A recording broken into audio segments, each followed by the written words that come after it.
Գաբրելյան Շնորհակալ եմ, հարցը ուղղում եմ վարչապետ Նիկոլ Փաշինյանին, չգիտեմ, եթե անհրաժեշտություն դիտարկում մի փոքր նաև անեմ, իմ մոտ տպավորությունն է, շարունակելով նաև գործընկերոջս էլի խոսքը, որ մեր ընդդիմության տրամաբանությամբ ստացվում է, որ Ալիևը հայ ժողովրդի ամենամեծ, այսպես ասած, պաշտպանն է, որտեղ նոր էլ վերջին հարցադրումը ինչ էր ասում, ինչ ասել է Ալիևը, բերե ներառել եք այս փաստաթղթում, ու ձեր ոչ մի բան չի ներառվել այդ փաստաթղթում, մինչդեռ մենք տեսնում ենք process, որ այդ ստորագրման գործընթացը ըստ էության մեր կողմից հայտարարում է, որ պատրաստ ենք հենց հիմա ստորագրենք, Ալիևի կողմից մինչև այս պահ այդ համաձայնությունը չկա։ Եվ երկրորդ տպավորությունը, որ ինձ մոտ ստեղծվել է, որ մեր ընդդիմությունը կարծում է, որ այս բանակցությունները ինչ որ զիջման մասին են, այսինքն հայ ժողովուրդը ձեզ մանդատ է տվել գնալ Ադրբեջանից ինչ որ զիջում պահանջել կամ զիջում կորզել։ Իմ տպավորությամբ ձեր առաքելությունը, ձեր մանդատը Հայաստանամիսան 29743 կիլոմետրն է, ինքնիշխանությունն է եւ խաղաղությունը։ Այս կոնտեքստում բանվարչապետ, բայց շատ է խոսվում, ես կարծում եմ հասկանում եմ, որ չեք կարող նաեւ որոշակի մանրամասնել, բայց գոնե ընդհանրական սկզբունքային մակարդակով կարող եք ասել լավ այդ պայմանագրում են մի քանի կետերը արդեն կարելի ասել ամբողջական ձևակերպամբ բոլորը գիտեն, հա, այդ երրորդ ուժերի տեղակայում, չգիտեմ, հայցերի հետ քաշում, ընդհանրական մյուս կետերը կարող են մեր ժողովրդին գոնե ասել, որ նախ եւս մեկ անգամ փաստենք, որ չկա այնտեղ մի բան, որը վերաբերում է միայն Հայաստանին, եւ եթե այդ զիջման տրամաբանությամբ են գնում, ապա Ադրբեջանի Հանրապետությունը 17 կետով էլ զիջել է։ Այսինքն այդ թվում զիջել է եւ այս երրորդ ուժեր չլինեն եւ հայցերի հետ քաշում։ Այն մյուս կետերի մասով կարող եք ընդհանրական թեկուզ ասել ինչին են վերաբերվում եւ արդյոք այդտեղ կա թեկուզ մի տոկոս վտանգ Հայաստանի Հանրապետությանը։ Հարցին կպատասխանի Հայաստանի Հանրապետության վարչապետ Նիկոլ Փաշինյանը։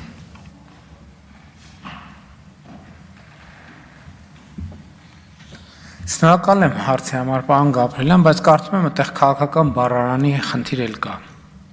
Որովհետև նայած, եթե ուզում ենք,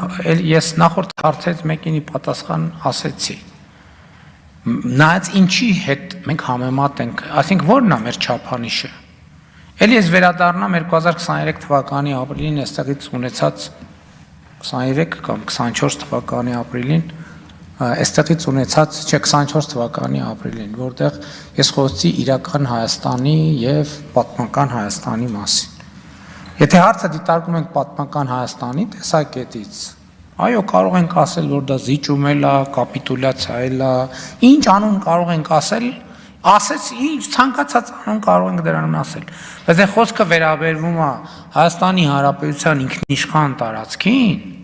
այսինքն միջազգայինորեն Հայաստանի Հանրապետությանը որևէ բան չի զիջվել։ Ընդ որում ոչ թե խաղաղության պայմանագրի տեսակետից, այլև ընդհանրապես։ Ես ավելին եմ ուզում ասել, ընդհանրապես մենք մեր հարց չենք տալիս, թե Ղարաբաղի հարցը ինչի չի լուծվել։ Ես դες կարող եմ ասել այդ թվում ինչի չի լուծվել, որովհետև 2018 թվականից 2018 թվականի դրությամբ, ապրիլի դրությամբ, սեղանին ա եղել բանակցային մի բովանդակություն, որը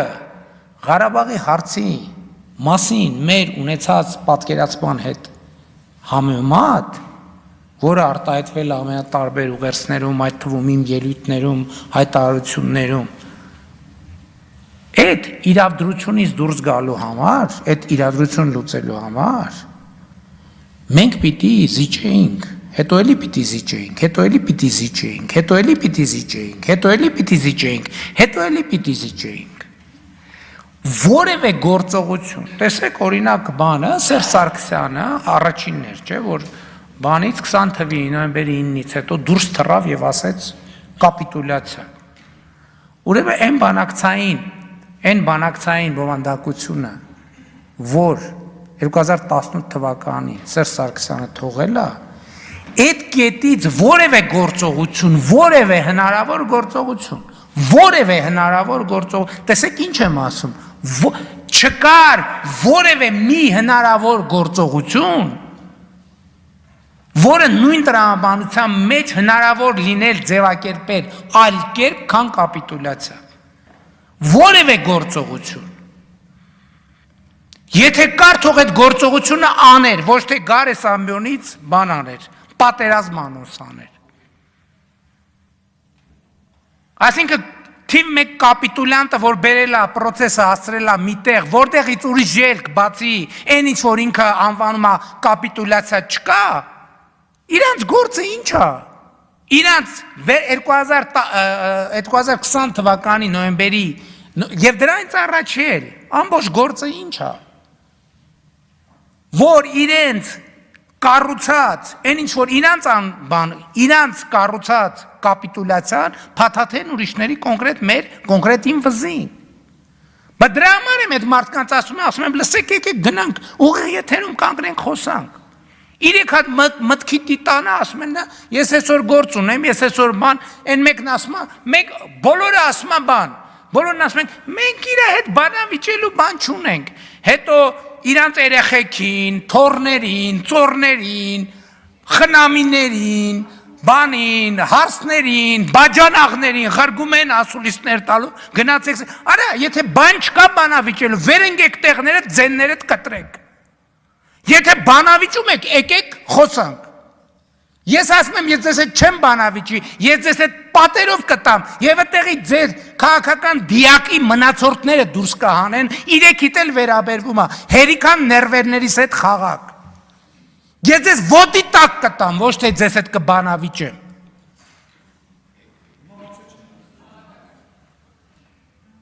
Եվ գիտեն իրանք դա։ Եվ դրա համար էլ չեն գալի, էսա վաղը, էս պայծ սկսած, երեխեքը, թորները, ծորները, հարսները, բաջանաղները, աներձակները, քենիները, սկսվելու է, ասում եմ, կամ վեր եք ընկնում, ձեններդ կտրում եք, այդ թեմայով չեք խոսում, կամ էլ գնում ենք ուղիղ եթերում բանավիճելու, ուրիշ տարբերակ չկա, սրանից հետո խոսակցությունը լինելու ասենց, հենց այս իրանց այդ բաներից, բանի շեստորկեքից մեկը ձեն հանեց, ասելու եմ ձեններդ կտրեք, գնացեք ձեր քաղաքական լիդերներին ասեք, բան ունեն ասելու, թողան խոսալու, գնում ենք ուղիղ եթերում խոսում ենք։